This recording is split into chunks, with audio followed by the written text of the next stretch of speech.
Fellow Nigerians, today, June the 12th, marks another Democracy Day anniversary and an occasion to celebrate freedom and unity of our nation. From 1999, we consistently celebrated Democracy Day to mark the end of military rule and the return of power and control into the hands of those freely elected by the people.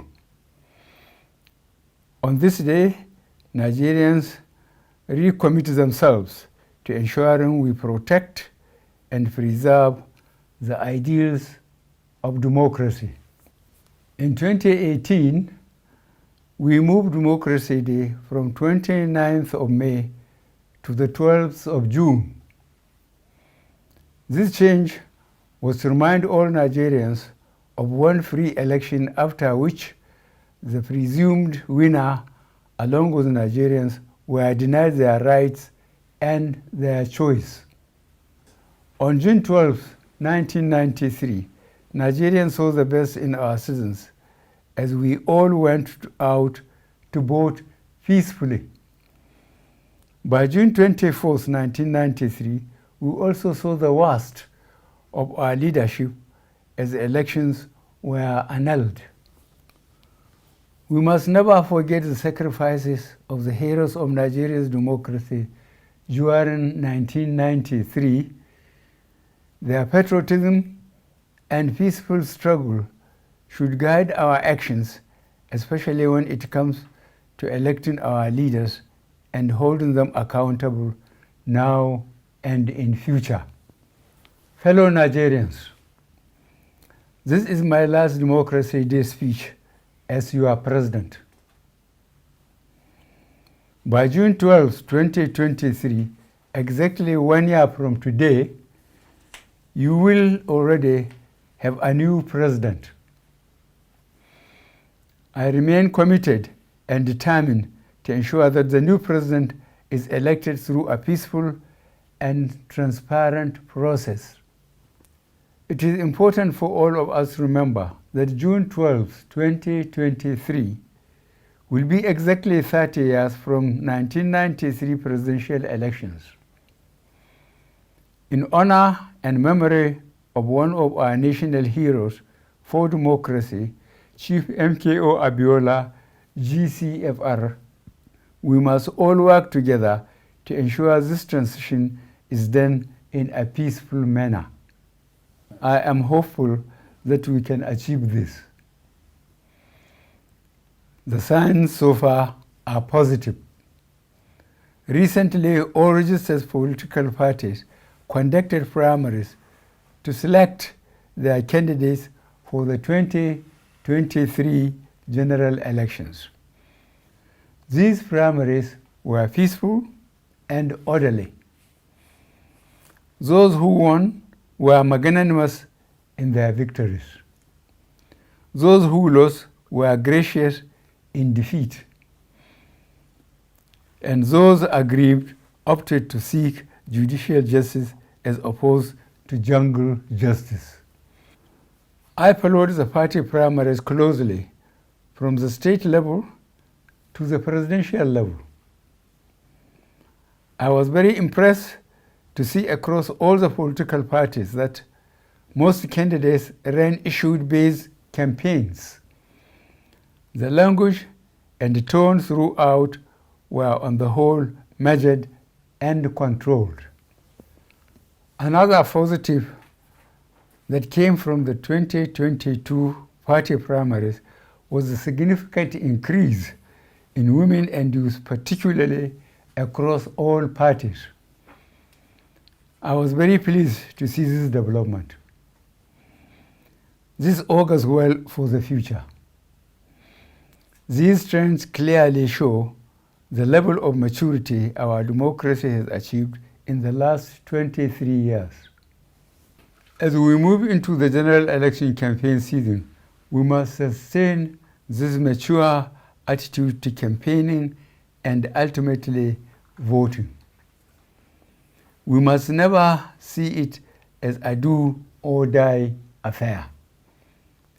We must all remember democracy is about the will of the majority. There must be winners and losers. I will therefore take this opportunity on this very special day to ask all candidates to continue running issue-focused campaigns and to treat opponents with dignity. As leaders, you must all showcase high character and never forget that the world is watching us and Africa looks up to Nigeria to provide example in governance. The tone you set at the top will surely be replicated in your followers. For the voters, I am pleased to inform you that in the last 7 years, our government across all tiers has made significant investments to reform and enhance our electoral laws, systems, and processes to safeguard your votes. The executive, legislature, and judiciary were and still remain united and committed to ensure those reforms are fully implemented in the 2023 general elections. Fellow Nigerians, your right to choose your government will be preserved and protected. I know many of us are concerned with the rise in insecurity due to terrorist activities in parts of the country. As a government, we are working hard to contain and address these challenges and ensure that the 2023 general elections are safe and secure for all Nigerians. To achieve this, however, we must all contribute. It is not the job of government alone. I ask all citizens to support and cooperate with our security agencies by reporting any suspicious characters and activities to law enforcement agencies. We can only have a safe country if we are able to prevent crime, not after the crime has been committed. On this special day, I want us all to put all victims of terrorist activities in our thoughts and prayers. I am living daily with the grief and worry for all those victims and prisoners of terrorism and kidnapping. I and the security agencies are doing all we can to free those unfortunate countrymen and countrywomen safely.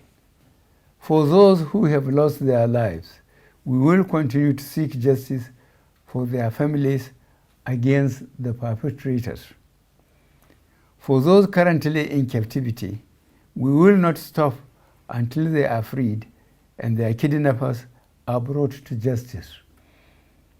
If we all unite, we will be victorious against these agents of terror and destruction. We have reformed some of our security structures. Some of the defense assets we procured 3 years ago have arrived and have been deployed.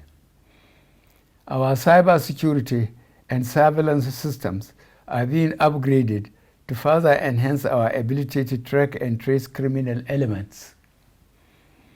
We are also recruiting and training new personnel across all our security and intelligence agencies to strengthen the country's overall security. I will conclude this Democracy Day speech, my last as President, by assuring you of my commitment to protect Nigeria and the Nigerians from all enemies from within and outside. I am also promising you a free, fair, and transparent electoral process.